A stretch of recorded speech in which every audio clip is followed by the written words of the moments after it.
C'est clair en asti que les scénaristes ont rien compris à ce qui fait le charme des inconnus. Oh tabarnak, trilogie cul! Mr. Flamengo, Flamengo, Mr. Flamengo, que tout le monde connaît Flamengo, Flamengo, Mr. Flamengo, go. Bonjour tout le monde, ici Michael, ou Mr. Flamengo si vous préférez, et bienvenue pour cette nouvelle vidéo. Au moment où je filme, on est samedi, et hier soir, je suis allé au cinéma avec ma mère pour aller voir le film Les Inconnus, chapitre 3. Lors de scraper une licence puis une trilogie, c'est ahurissant à quel point le studio puis les scénaristes ont compris fuck all à ce qui fait le charme des Inconnus. Il aurait vraiment dû juste s'arrêter après le premier film, où ce que là, t'as une survivante, c'est ambigu, ok. Surprise, motherfucker! Le chapitre 2 et le chapitre 3 chient sur ce qui fait en sorte que les Inconnus soient creepy que le Christ. Si vous avez vu ma critique du chapitre 2, je vais me répéter, mais c'est nécessaire. Dans le chapitre 2 puis dans le chapitre 3, t'as des flashbacks sur les Inconnus quand ils étaient enfants et ados pour explorer un peu qui ils sont puis leur mentalité. Mais justement, ce qui fait le charme des Inconnus, ce qui fait en sorte que eux autres sont creepy, c'est parce que normalement, tu sais pas qui ils sont derrière ces masques-là. Tu sais pas c'est quoi leur motif autre que parce que vous êtes là. Tu sais, ils s'en prennent à des gens au hasard qui avaient le malheur d'être chez eux quand ils ont cogné à leur porte pour demander « Est-ce que Tamara est là? » That's it!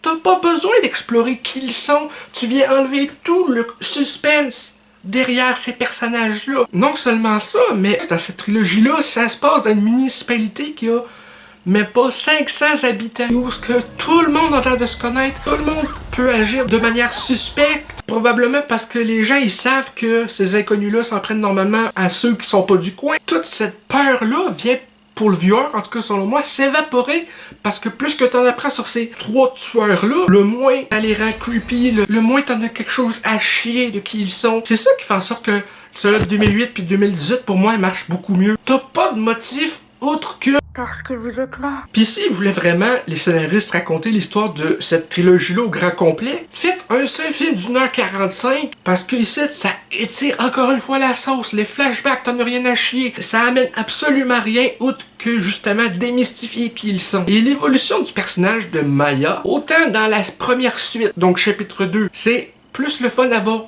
Parce que là, tu sais, pis en plus, cette trilogie-là se passe sur 3 jours.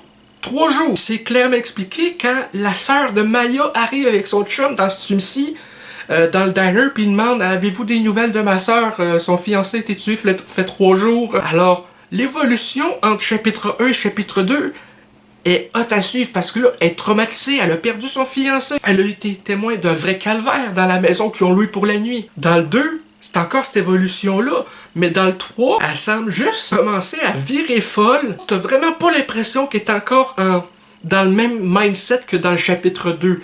D'un un à l'autre, elle est passée de l'instinct de survie puis fille traumatisée à virer folle. Puis le problème aussi, c'est que le film ne semble pas avoir une seule crise d'idée de quel genre de film il veut être. Est-ce que ça veut être un slasher, un thriller psychologique où ce que tu suis le Maya dans sa descente, si je peux dire, dans les enfers? Est-ce que ça veut être un simplement horreur sadique, mental qui explore les gens aux alentours plutôt que le protagoniste? T'en as aucune crise d'idée. Ça va nulle part de façon satisfaisante pour le viewer. Je sais pas comment décrire ce film autre que diarrhée scénaristique.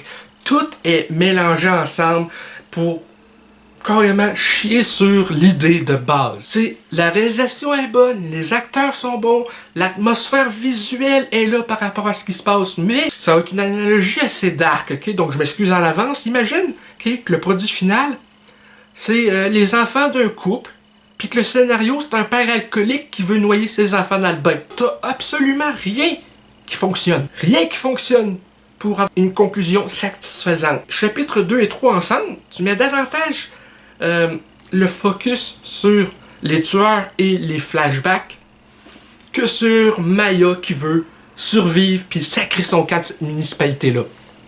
Je peux pas m'empêcher d'imaginer les personnes de Lionsgate qui ont lu le scénario des 3 chapitres en un seul puis dire ok, c'est de la merde, on va faire ça pour 8 millions de dollars les 3, puis on va sortir ça en 3 films d'1h30. Je vais dire la même chose que j'ai dit dans ma critique du deuxième. Le chapitre 1 aurait dû être le premier tiers d'un film, le chapitre 2 aurait dû être le deuxième tiers, et le chapitre 3 aurait dû être le troisième tiers, pour faire un film de 1h45 maximum. Le premier de cette trilogie, c'était le meilleur des trois. Après ça va se casser la gueule. Puis autant la réalisation est quand même passable pour les trois films ensemble, c'est que le studio ont donné la réalisation de ces films-là au gars qui a réalisé La Légende d'Hercule en 2014. On dirait un fucking fan film fait pour YouTube avec même pas 500$ de budget. Excusez de dire ça, mais Rémi Harlin, pour moi, le seul bon film qu'il a réalisé de sa fucking carrière, c'est Die Hard 2. C'est triste à dire, mais Les Inconnus, chapitre 3, c'est un 0.5 flamand sur 5. Ça va être tout pour cette vidéo critique de Les Inconnus, Chiasse 3, Chiasse 3, Chiasse 3. J'espère que ça vous a plu. Si c'est le cas, n'hésitez pas à me dire dans les commentaires, à laisser un petit like, ça fait toujours plaisir. Et un abonnement à ma chaîne pour ne rien rater des prochaines vidéos. Sur ce, c'était Michael et je vous dis à la prochaine. Peace and love!